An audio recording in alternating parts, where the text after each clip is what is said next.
Thanks for joining us tonight. Here we are. We are on day 5 of reading through the Bible in 90 days. We are on Exodus chapter 36. So let's begin.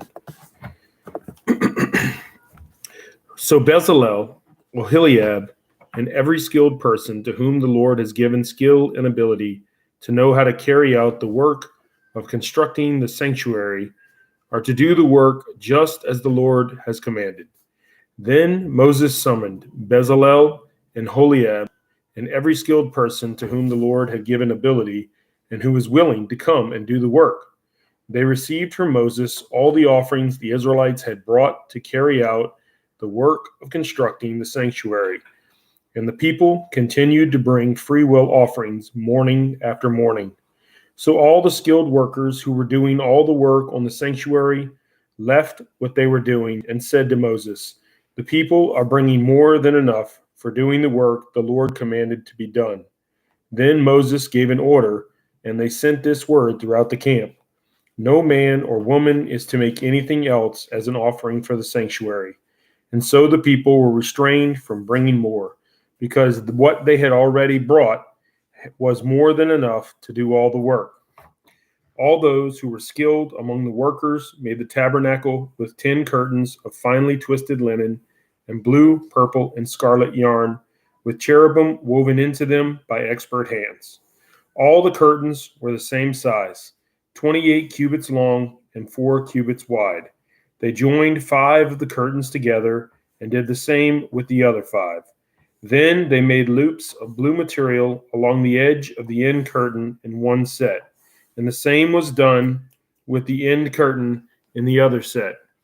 They also made 50 loops on one curtain and 50 loops on the end curtain of the other set, with the loops opposite each other. Then they made 50 gold clasps and used them to fasten the 2 sets of curtains together so that the tabernacle was a unit. They made curtains of goat hair for the tent over the tabernacle, 11 altogether. All 11 curtains were the same size, 30 cubits long and 4 cubits wide. They joined 5 of the curtains into one set and the other 6 into another set. Then they made 50 loops along the edge of the end curtain in one set and also along the edge of the end curtain in the other set. They made 50 bronze clasps to fasten the tent together as a unit. Then they made for the tent a covering of ram skins dyed red, and over that a covering of the other durable leather. They made upright frames of acacia wood for the tabernacle. Each frame was 10 cubits long and a cubit and a half wide, with 2 projections set parallel to each other. They made all the frames of the tabernacle in this way. They made 20 frames for the south side of the tabernacle and made 40 silver bases to go under them, 2 bases for each frame, 1 under each projection. For the other side, the north side of the tabernacle, they made 20 frames and 40 silver bases, 2 under each frame. They made 6 frames for the far end, that is the west end of the tabernacle, and 2 frames were made for the corners of the tabernacle at the far end. At these 2 corners, the frames were double from the bottom all the way to the top and fitted into a single ring. Both were made alike. So there were 8 frames and 16 silver bases, 2 under each frame. They also made crossbars of acacia wood, 5 for the frames on one side of the tabernacle, 5 for those on the other side, and 5 for the frames on the west at the far end of the tabernacle. They made the center crossbar so that it extended from end to end at the middle of the frames. They overlaid the frames with gold and made gold rings to hold the crossbars. They also overlaid the crossbars with gold. They made the curtain of blue, purple, and scarlet yarn and finely twisted linen, with cherubim woven into it by a skilled worker. They made 4 posts of acacia wood for it and overlaid them with gold. They made gold hooks for them and cast their 4 silver bases. For the entrance to the tent, they made a curtain of blue, purple, and scarlet yarn and finely twisted linen, the work of an embroiderer. And they made 5 posts with hooks for them. They overlaid the tops of the posts and their bands with gold and made their 5 bases of bronze. Exodus 37. Bezalel made the ark of acacia wood, 2.5 cubits long, 1.5 cubits wide, and 1.5 cubits high. He overlaid it with pure gold, both inside and out, and made a gold molding around it. He cast 4 gold rings for it and fastened them to its 4 feet, with 2 rings on one side and 2 rings on the other. Then he made poles of acacia wood and overlaid them with gold. And he inserted the poles into the rings on the sides of the ark to carry it. He made the atonement cover of pure gold, 2.5 cubits long and 1.5 cubits wide. Then he made 2 cherubim out of hammered gold at the ends of the cover. He made 1 cherub on one end and the second cherub on the other. At the 2 ends, he made them of one piece with the cover. The cherubim had their wings spread upward, overshadowing the cover with them. The cherubim faced each other, looking toward the cover. They made the table of acacia wood, 2 cubits long, 1 cubit wide, and 1.5 cubits high. Then they overlaid it with pure gold and made a gold molding around it. They also made around it a rim of a handbreadth wide, and put a gold molding on the rim. They cast 4 gold rings for the table and fastened them to the 4 corners, where the 4 legs were. The rings were put close to the rim to hold the poles used in carrying the table. The poles for carrying the table were made of acacia wood and were overlaid with gold, and they made from gold the articles for the table, its plates and dishes and bowls and its pitchers for the pouring out of drink offerings. They made the lampstand of pure gold. They hammered out its base and shaft, and made its flower-like cups, buds, and blossoms of one piece with them. 6 branches extended from the sides of the lampstand, 3 on one side and 3 on the other. 3 cups, shaped like almond flowers with buds and blossoms, were on one branch, 3 on the next branch, and the same for all 6 branches extending from the lampstand. And on the lampstand were 4 cups, shaped like almond flowers with buds and blossoms. 1 bud was under the first pair of branches extending from the lampstand, a 2nd bud under the 2nd pair, and a 3rd bud under the 3rd pair. 6 branches in all. The buds and the branches were all of one piece, with the lampstand hammered out of pure gold. They made its 7 lamps, as well as its wick trimmers and trays of pure gold. They made the lampstand and all its accessories from 1 talent of pure gold. They made the altar of incense out of acacia wood. It was square, 1 cubit long and 1 cubit wide, and 2 cubits high. Its horns of one piece with it. They overlaid the top and all the sides and the horns with pure gold, and made a gold molding around it. They made 2 gold rings below the molding, 2 on each of the opposite sides, to hold the poles used to carry it. They made the poles of acacia wood and overlaid them with gold. They also made the sacred anointing oil and the pure, fragrant incense, the work of a perfumer. Exodus chapter 38. They built the altar of burnt offering of acacia wood, 3 cubits high. It was square, 5 cubits long and 5 cubits wide. They made a horn at each of the 4 corners, so that the horns and the altar were of one piece, and they overlaid the altar with bronze. They made all its utensils of bronze, its pots, shovels, sprinkling bowls, meat forks, and fire pans. They made a grating for the altar, a bronze network to be under its ledge, halfway up the altar. They cast bronze rings to hold the poles for the 4 corners of the bronze grating. They made the poles of acacia wood and overlaid them with bronze.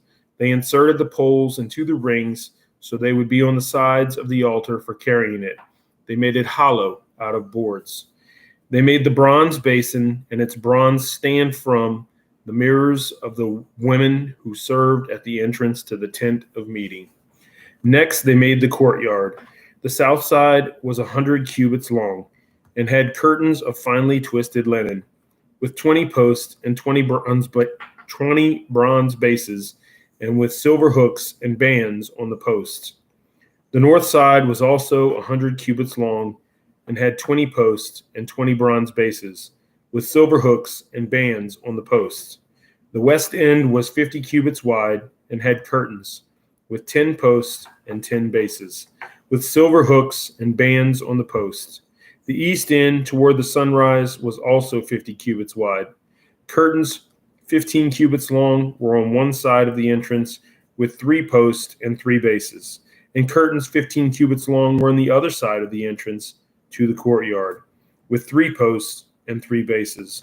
All the curtains around the courtyard were of finely twisted linen. The bases for the post were bronze. The hooks and bands on the post were silver, and their tops were overlaid with silver. So all the posts of the courtyard had silver bands.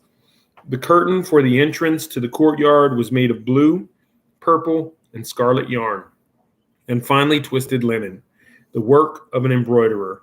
It was 20 cubits long, and like the curtains of the courtyard, 5 cubits high, with 4 posts and 4 bronze bases. Their hooks and bands were silver, and their tops were overlaid with silver. All the tent pegs of the tabernacle and of the surrounding courtyard were bronze. These are the amounts of the materials used for the tabernacle of the covenant law, which were recovered at Moses' command by the Levites under the direction of Ithamar, son of Aaron, the priest. Bezalel, son of Uri, the son of Hur, of the tribe of Judah, made everything the Lord commanded Moses. With him was Aholiab, son of Ahisamach, of the tribe of Dan, an engraver and designer, and an embroiderer in blue, purple, and scarlet yarn and fine linen. The total amount of the gold from the wave offering used for all the work on the sanctuary was 29 talents and 730 shekels, according to the sanctuary shekel. The silver obtained from those of the community who were counted in the census was 100 talents and 1,775 shekels, according to the sanctuary shekel. 1 beka per person, that is half a shekel, according to the sanctuary shekel, from everyone who had crossed over to those counted, 20 years old or more, a total of 603,550 men. The 100 talents of silver were used to cast the bases for the sanctuary and for the curtain. 100 bases from the 100 talents, 1 talent for each base. They used the 1,775 shekels to make the hooks for the post, to overlay the tops of the post, and to make their bands. The bronze from the wave offering was 70 talents and 2,400 shekels. They used it to make the bases for the entrance to the tent of meeting, the bronze altar with its bronze grating and all its utensils, the bases for the surrounding courtyard, and those for its entrance, and all the tent pegs for the tabernacle, and those for the surrounding courtyard. Exodus 39. From the blue, purple, and scarlet yarn, they made woven garments for ministering in the sanctuary. They also made sacred garments for Aaron, as the Lord commanded Moses. They made the ephod of gold, and of blue, purple, and scarlet yarn, and of finely twisted linen. They hammered out thin sheets of gold and cut strands to be worked into the blue, purple, and scarlet yarn in the fine linen, the work of skilled hands. They made shoulder pieces for the ephod, which were attached to 2 of its corners, so it could be fastened. Its skillfully woven waistband was like it, of 1 piece with the ephod and made with gold and with blue, purple, and scarlet yarn, and with finely twisted linen, as the Lord commanded Moses. They mounted the onyx stones in gold filigree settings and engraved them like a seal with the names of the sons of Israel. Then they fastened them on the shoulder pieces of the ephod as memorial stones for the sons of Israel, as the Lord commanded Moses. They fashioned the breastpiece, the work of a skilled craftsman. They made it like the ephod, of gold and of blue, purple, and scarlet, and of finely twisted linen. It was square, a span long and a span wide, and folded double. Then they mounted 4 rows of precious stones on it. The first row was carnelian, chrysolite, and beryl. The second row was turquoise, lapis lazuli, and emerald. The third row was jacinth, agate, and amethyst. The fourth row was topaz, onyx, and jasper. They were mounted in gold filigree settings. There were 12 stones, one for each of the names of the sons of Israel, each engraved like a seal with the name of one of the 12 tribes. For the breastpiece, they made braided chains of pure gold, like a rope. They made 2 gold filigree settings and 2 gold rings, and fastened the rings to 2 of the corners of the breastpiece. They fastened the 2 gold chains to the rings at the corners of the breastpiece, and the other ends of the chains to the 2 settings, attaching them to the shoulder pieces of the ephod at the front. They made 2 gold rings and attached them to the other 2 corners of the breastpiece on the inside edge next to the ephod. Then they made 2 more gold rings and attached them to the bottom of the shoulder pieces on the front of the ephod, close to the seam just around the waistband of the ephod. They tied the rings of the breastpiece to the rings of the ephod with blue cord, connecting it to the waistband so that the breastpiece would not swing out from the ephod, as the Lord commanded Moses. They made the robe of the ephod entirely of blue cloth, the work of a weaver, with an opening in the center of the robe like the opening of a collar, and a band around this opening so that it would not tear. They made pomegranates of blue, purple, and scarlet yarn, and finely twisted linen around the hem of the robe. And they made bells of pure gold and attached them around the hem between the pomegranates.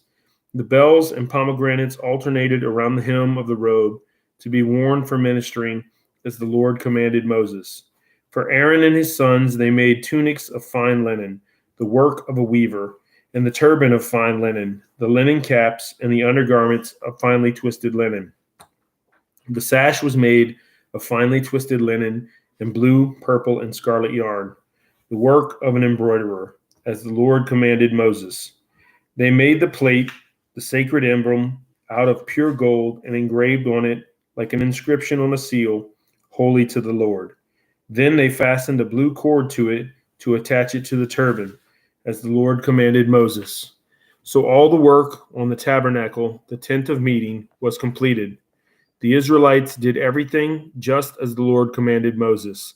Then they brought the tabernacle to Moses, the tent and all its furnishings, its clasps, frames, crossbars, posts, and bases, the covering of ram skins dyed red, and the covering of another durable leather, and the shielding curtain, the ark of the covenant law with its poles and the atonement cover, the table with all its articles, and the bread of the presence, the pure gold lampstand with its row of lamps and all its accessories, and the olive oil for the light, the gold altar, the anointing oil, the fragrant incense, and the curtain for the entrance to the tent, the bronze altar with its bronze grating, its poles and all its utensils, the basin with its stand, the curtains of the courtyard with its posts and bases, and the curtain for the entrance to the courtyard, the ropes and tent pegs for the courtyard, all the furnishings for the tabernacle, the tent of meeting,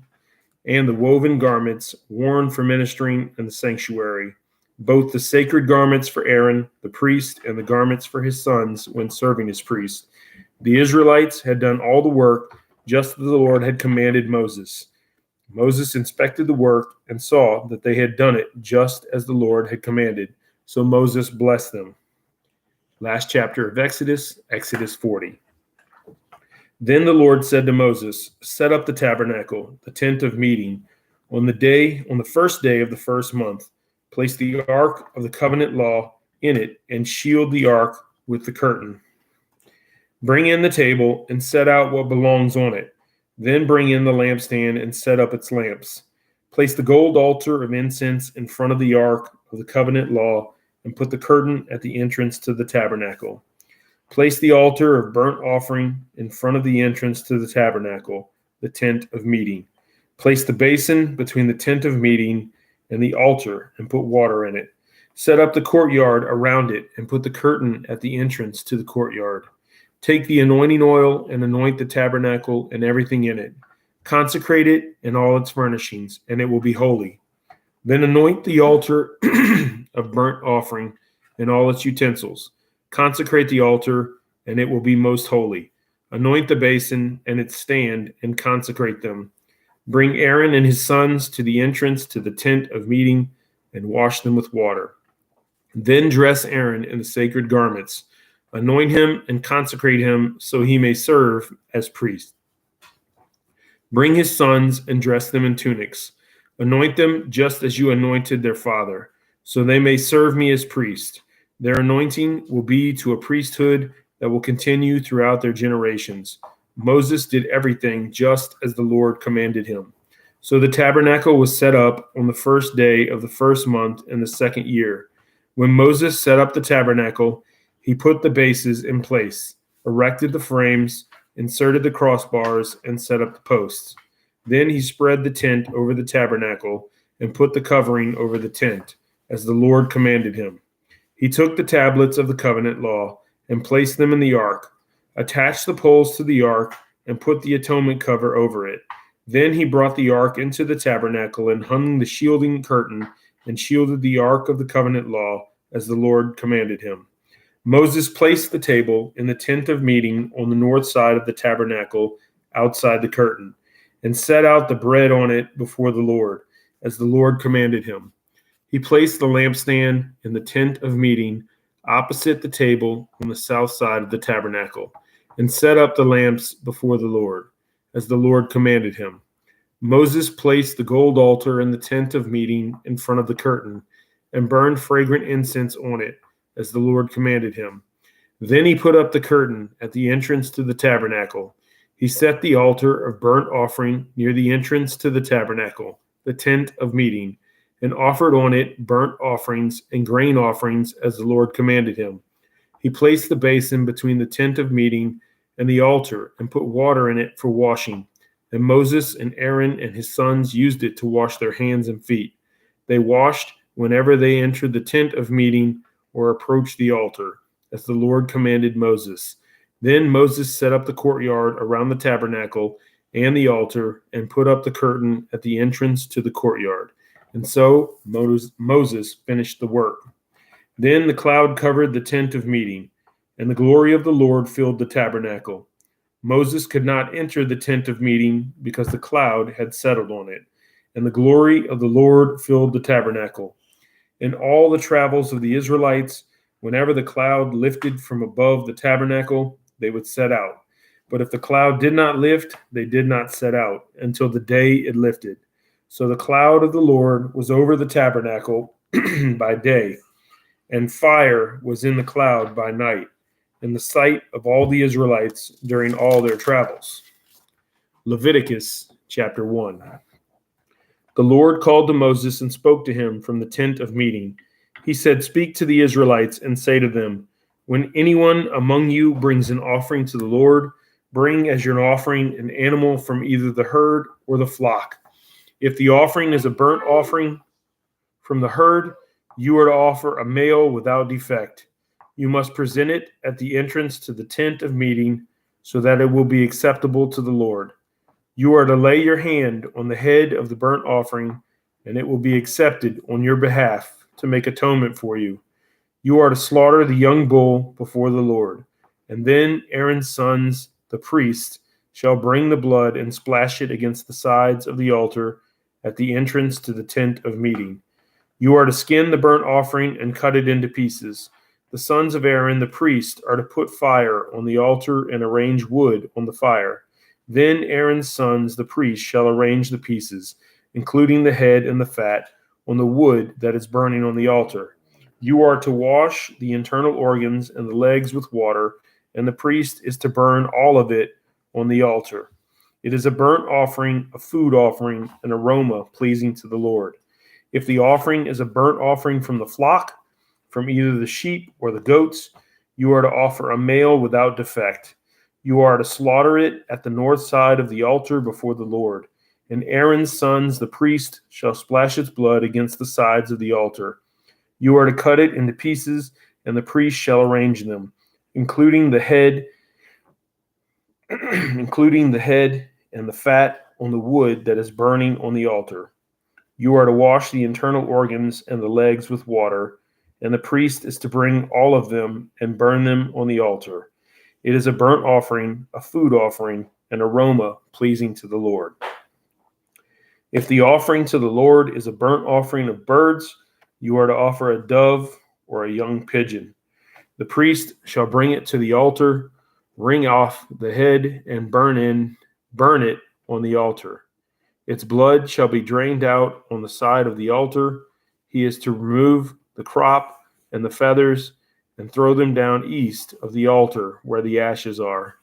He shall tear it open by the wings, not dividing it completely, and then the priest shall burn it on the wood that is burning on the altar. It is a burnt offering, a food offering, an aroma pleasing to the Lord. Leviticus chapter 2. When anyone brings a grain offering to the Lord, their offering is to be the finest flour.